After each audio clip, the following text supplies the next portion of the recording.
You have never been to China. You have never been to Rome. You don't speak Chinese. You don't speak Latin. You have never seen silk being made. You have never seen the city where it ends up. You are just a man in the middle, and the middle is the most dangerous place to be. Your name is Jiang Wei. You are 35 years old. You live in Samarkand, a city so wealthy, so beautiful, that travelers who pass through it write home about it for the rest of their lives. You have a wife named May. She is pregnant with your first child, and this morning you are leaving. To understand why Jiang Wei is leaving his pregnant wife and walking into one of the most dangerous journeys on Earth, you need to understand what silk actually was.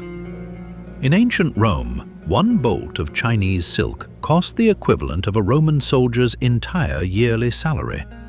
The demand was so extreme that the Roman Senate passed laws forbidding citizens from wearing it, claiming it was immoral, financially ruinous, and a threat to the empire. The laws were ignored. In one single year, Rome paid 22,000 pounds of gold for silk shipments.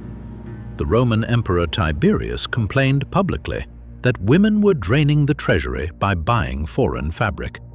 And yet, no Roman had ever seen China.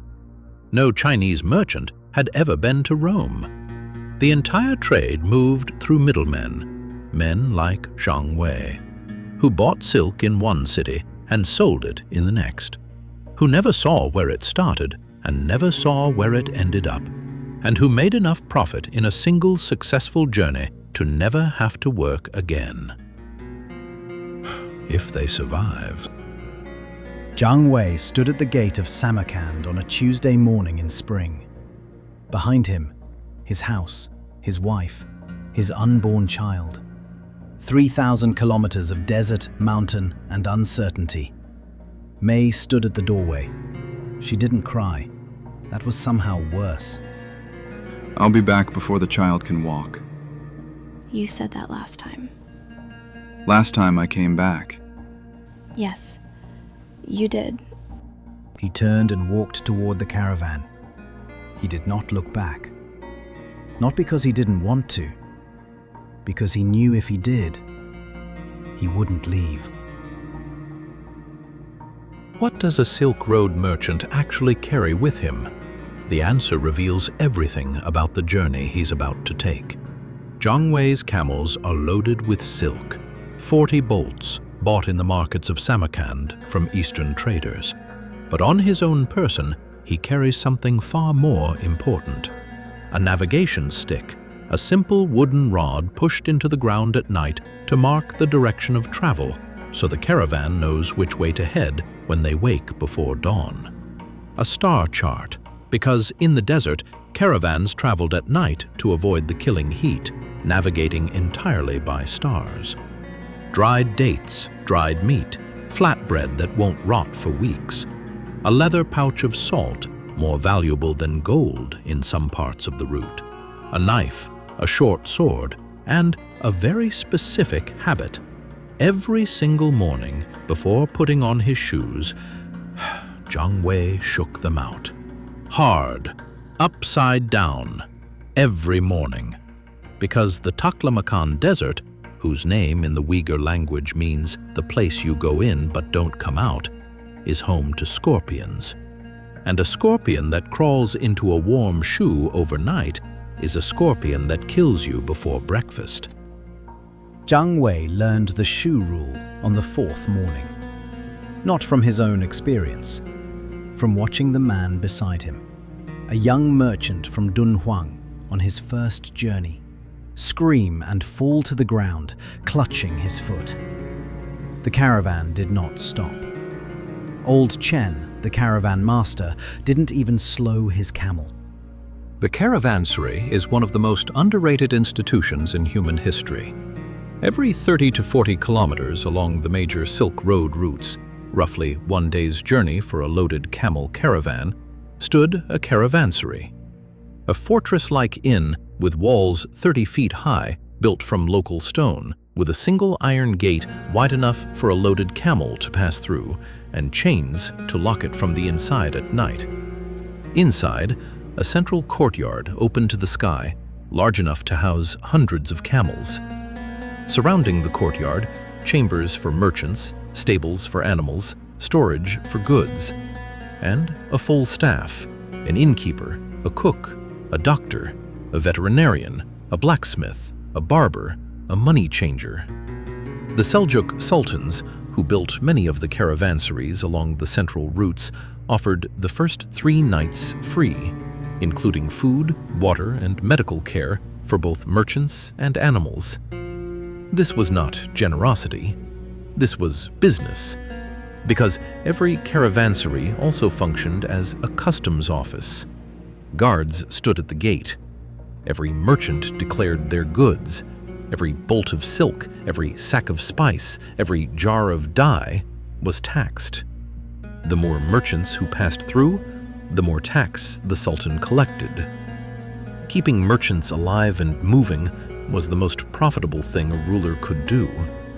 Jiang Wei walked through the gate of the Dunhuang caravanserai on a Thursday evening, after 19 days of desert. He had not bathed in 19 days.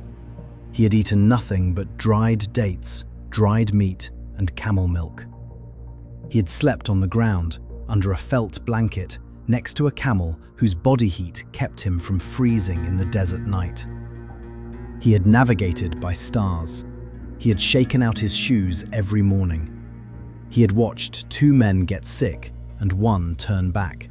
And now he stood in a courtyard with a fountain, running water, hot food from a fire, a bath, a bed.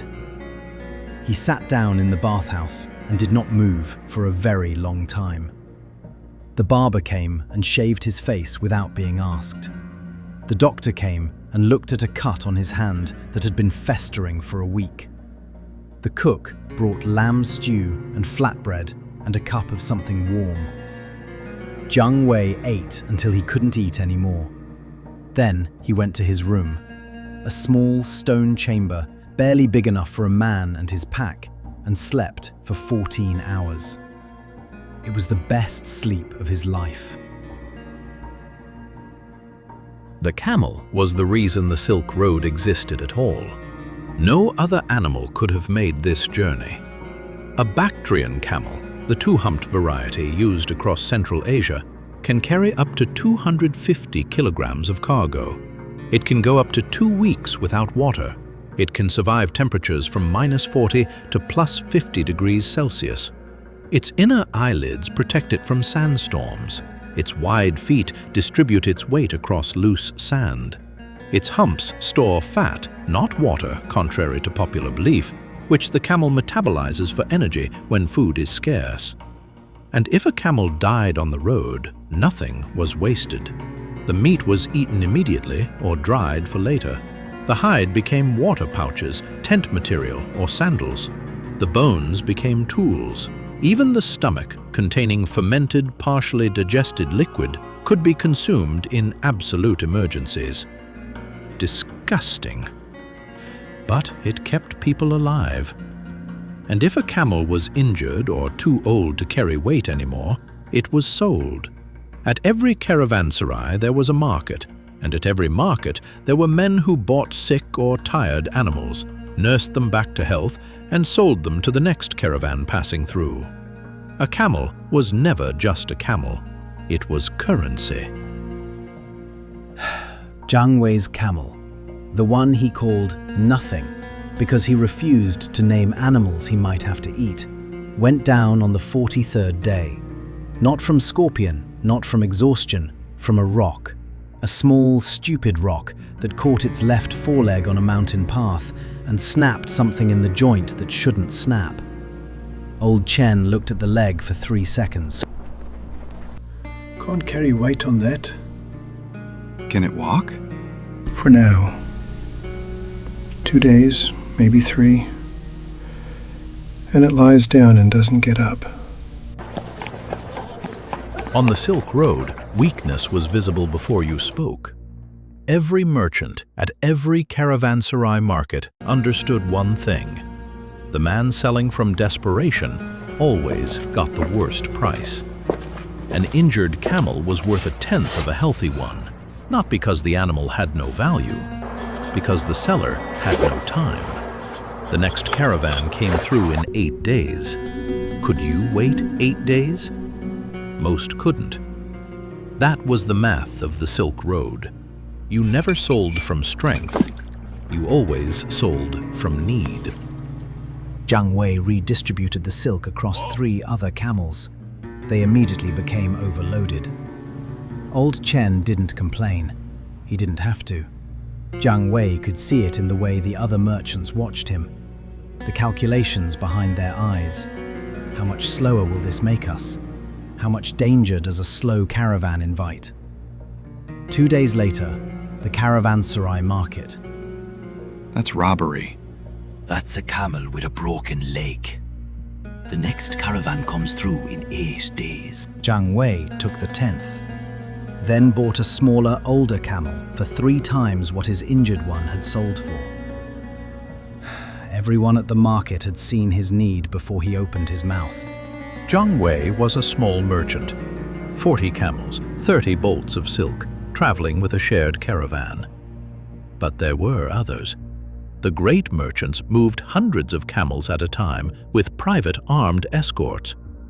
And then there were the Sogdians, Jiang Wei's own people. They had built a commercial network, a franchise, agents in every major city along the Silk Road: Chang'an, Dunhuang, Merv, Antioch. A Sogdian merchant in Samarkand could send a letter to his agent in Chang'an and never leave his chair. They had credit systems, insurance. If a caravan was robbed, the loss was shared. No single merchant was ruined. The Sogdians were the world's first multinational corporation. Jiang Wei was not one of them.